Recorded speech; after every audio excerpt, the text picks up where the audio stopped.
Welcome back. రూపాయి నాణానికి బొమ్మ బొరుసు ఉన్నట్టే ప్రతి వ్యవస్థలోనూ మంచి చెడు ఉన్నాయి. మిగతా వ్యవస్థల మాట ఎలా ఉన్నా న్యాయ వ్యవస్థలో చెడు పోకడలు సమాజంపై చూపే ప్రభావం అపారం. కొలీజియం వ్యవస్థలో లోపాలు ఉన్న మాట వాస్తవమే కావచ్చు, అంత మాత్రాన దాన్ని రద్దు చేయాలా? కొలీజియంలో లోపాలు ఉన్నాయనే సాకుతో న్యాయమూర్తుల నియామకాల్ని చేతుల్లోకి తీసుకోవాలని భావిస్తోంది కేంద్రం. జస్టిస్ చలమేశ్వర్ లేఖతో కొలీజియంను రద్దు చేయాలని వాదించే వారికి మరో అస్త్రం దొరికినట్టయింది. కేంద్రం కోరుకుంటున్నట్టు జాతీయ న్యాయ నియామకాల కమిటీ కార్యరూపం దాలుస్తుందా? కొలీజియంపై ప్రజాస్వామిక వ్యవస్థ అదుపు లేకపోవడంతో న్యాయ వ్యవస్థకు ఎదురులేదన్నట్లు వ్యవహరిస్తున్నారనే ఆరోపణలు వస్తున్నాయి. నిబంధనలను పక్కన పెట్టి కావలసిన వాళ్లను జడ్జీలుగా నియమించుకుంటున్నారనే విమర్శలు కూడా తక్కువేమీ కాదు. పరోక్షంగా రాజకీయ నాయకులు, పార్టీ ప్రభావం కూడా జడ్జీల ఎంపికపై పడుతోందన్న మాటలు వినిపించాయి. దీంతో ఆఖరికి న్యాయమూర్తుల నియామకాలు కూడా సవ్యంగా జరగటం లేదన్న భావనకు బలం చేకూరింది. జస్టిస్ మార్కండేయ కడ్జూ చేసిన ఆరోపణలు వ్యవస్థలో లోపాలను బట్టబయలు చేశాయి. 93 వరకు ఈ కొలీజియం అనేది లేదు. 93 వరకు the president in consultation with the chief justice of India should make the appointments అనేది ఉన్నది. 93 వరకు 50 నుంచి 93 అంటే సుమారు 43 సంవత్సరాలు సవ్యంగా జరిగిందని అందరూ ఒప్పుకుంటుంటే కదా. ఏమి సడన్గా ఎందుకు వచ్చింది ఈ అంత కొలీజియం లేక మొత్తం ఈ అధికారం మొత్తం జడ్జెస్ని అపాయింట్ చేసే అధికారం మొత్తం సుప్రీంకోర్టుకే తీసుకోవాల్సిన అవసరమే వచ్చింది. సుప్రీంకోర్టు, హైకోర్టు న్యాయమూర్తుల నియామకాల్లో అవినీతి, అక్రమాలు రాజ్యమేలుతున్నాయన్నది కేంద్ర ప్రభుత్వం వాదన. జడ్జీలను ఎంపిక చేసే కొలీజియం సిస్టమ్ మొత్తం భ్రష్టు పట్టిపోయిందని సర్కారు గట్టిగానే వాదిస్తోంది. ఎంపిక స్థాయిలో మొలిచిన అక్రమాల మొలకలు భవిష్యత్తులో వటవృక్షాలై న్యాయ వ్యవస్థను నాశనం చేస్తాయని పాలకులు పదే పదే ప్రకటనలు చేస్తున్నారు. జడ్జీల నియామకాల్లో అక్రమాలపై కుప్పలు తెప్పలుగా కేసులు నమోదవుతున్న తీరును చూసి వర్రీ అయిన ఎన్డీఏ కొలీజియంపైనే కత్తి దూసింది. రాజ్యాంగ సవరణ పోటుతో కొలీజియంను రద్దు చేసి కొత్త వ్యవస్థ నిర్మాణానికి పునాదులు వేసేందుకు సన్నాహాలు మొదలుపెట్టింది. కమిషన్ ఒకటి అపాయింట్ చేయాలా, దానికే పవర్లు ఉండాలా. వాళ్ళకి ఇంపీచ్మెంట్ ప్రొసీడింగ్స్ అనేది చాలా డిలేడ్ కాబట్టి వేరే విధంగా డిసిప్లినరీ యాక్షన్ తీసుకునేటట్టుంటే ఆ నేషనల్ ఇండిపెండెంట్ జ్యుడిషియల్ కమిషన్ జడ్జిల యొక్క కాండక్ట్ను, జడ్జిల యొక్క బిహేవియర్ను కంట్రోల్ చేయడమే కాకుండా వాళ్ళ అపాయింట్మెంట్స్లో కూడా నిష్పక్షపాతంగా చేసేటట్టు చేస్తూ గవర్నమెంట్కి అసలు ప్రమేయం లేకుండా కాకుండా కొంత ప్రమేయం ఉంటూ అల్టిమేట్గా చీఫ్ జస్టిస్ ఆఫ్ ఇండియా లేదా జ్యుడిషియల్ కమిషన్ అపాయింట్మెంట్ చేస్తే బాగుంటుంది. కొలీజియం స్థానంలో జ్యుడిషియల్ అపాయింట్మెంట్స్ కమిషన్ కు, అందుకు అవసరమైన రాజ్యాంగ సవరణకు బిల్లును కేంద్రం ఇప్పటికే లోక్సభకు తెచ్చింది. కేంద్రం సభలో కొలీజియం రద్దు ప్రతిపాదనలు తెచ్చిన సమయంలోనే పంజాబ్, హర్యానా హైకోర్టు న్యాయమూర్తుల నియామకాలపై 2 ఏళ్ల క్రితం ఓ కేసు విచారణకొచ్చింది.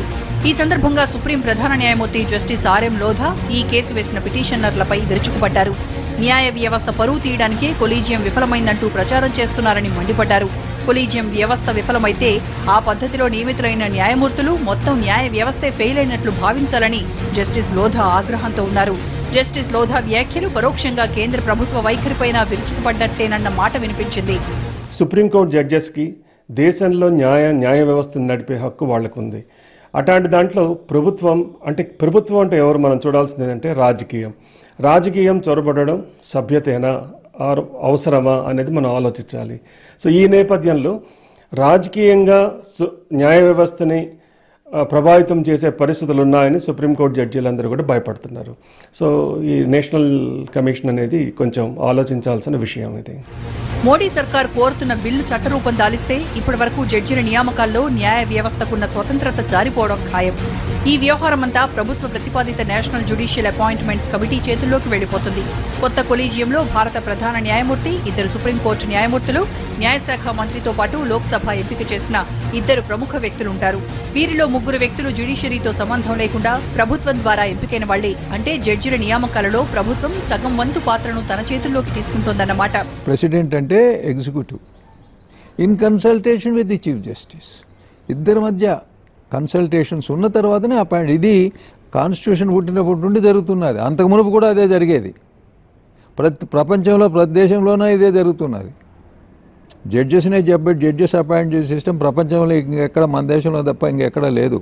ప్రభుత్వం నియమించిన 3 వ్యక్తుల్లో 2 ప్రముఖుల ఎంపికను కూడా అధికార, ప్రతిపక్ష సభ్యులతో కూడిన ఓ కొలీజియం నిర్ణయిస్తుంది. ఇక లోక్సభలో మెజారిటీ ఎవరికుంటే వారికే ఈ 2 వ్యక్తులను ఎంపిక చేసే శక్తి ఉండటం సహజం. న్యాయశాఖ మంత్రి కూడా ఏదో ఒక రాజకీయ పార్టీ నుంచి వచ్చినవాడే అయ్యుంటాడు కాబట్టి జడ్జిల నియామకాల్లో రాజకీయ జోక్యం అనేది జ్యుడిషియరీతో సమానంగా ఉంటుందన్నమాట. ప్రముఖులు ఎంపికయ్యే ఆ ఇద్దరు సభ్యుల్లో ఒకరిని ఎస్సీ, ఎస్టీ, బీసీలు, మహిళల కేటగిరీల నుంచి తీసుకోవాలని అంటున్నా ఫైనల్ గా వారి నిర్ణయాలు ప్రభుత్వానికి అనుకూలంగా ఉండటం ఖాయం. సుప్రీంకోర్టు కన్సల్టేషన్ మాత్రం కాకుండా సుప్రీంకోర్టు చీఫ్ జస్టిస్ ఇద్దరో ముగ్గురో లేదా నలుగురు 5 మంది కొలీజియం జస్టిస్ కలిసి చేసిందే ఫైనల్, అంతే కానీ గవర్నమెంట్ సే లేకుండా పోయింది. అంటే సెంట్రల్ గవర్నమెంట్ కానీ స్టేట్ గవర్నమెంట్ కానీ వాళ్ళు ఇచ్చిన పేర్లు వీళ్ళు యాక్సెప్ట్ చేయాల్సిన అవసరం లేదు. అంతేవిధంగా కాలేజియం సజెస్ట్ చేసింది, అంటే ఈ నలుగురో ముగ్గురో 5 మంది జడ్జిలు సీరియల్గా సుప్రీంకోర్టులో సజెస్ట్ చేసిన పేర్లే వాళ్ళకే జడ్జిషిప్ ఇవ్వడం అనే పద్ధతి మొదలైంది. బీరకాయలో నేతిని, రాజకీయాల్లో నీతిని వెతకడం అజ్ఞానం. ఈ మాటను ప్రపంచంలోనే అతిపెద్ద ప్రజాస్వామ్యమైన మన దేశంలో ఏ పౌరుణ్ణి అడిగినా ఈ మాటను ఒప్పుకుంటాడు. అవినీతిని చీల్చేస్తాం, అక్రమాలను కూల్చేస్తామంటూ నేతలు వీరంగాలు వేస్తే నవ్వుకోవడం తప్ప సగటు భారతీయుడు చేయగలిగిందేమీ లేదు. దేశంలో రాజకీయ వ్యవస్థ మురికి కూపంలో పొర్లుతోందనేది వాస్తవం.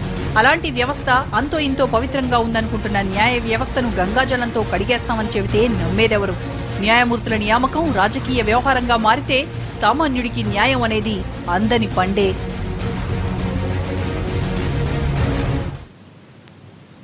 60 ఏళ్ల క్రితం రాసుకున్న రాజ్యాంగానికి 100కు పైగా సవరణలు చేశాం. 2 దశాబ్దాల క్రితం ఏర్పడ్డ వ్యవస్థలో చిన్న మార్పు చేయలేమా? పారదర్శకత, జవాబుదారీతనం అనేవి ఏ వ్యవస్థకైనా ముఖ్యం. న్యాయ వ్యవస్థకైతే అవే ప్రాణం. కొలీజియం సమావేశపు వివరాలను రికార్డు చేయాలన్న జస్టిస్ చలమేశ్వర్ సూచన న్యాయ వ్యవస్థ గౌరవం పెంచేదే. కొలీజియంలోని మిగతా పెద్దలు ఈ దిశగా ఆలోచిస్తే ప్రజాస్వామ్య పరిరక్షణలో మరో ముందడుగు పడినట్టే. ఇది ఇవాల్టి స్టోరీ బోర్డ్. నమస్తే.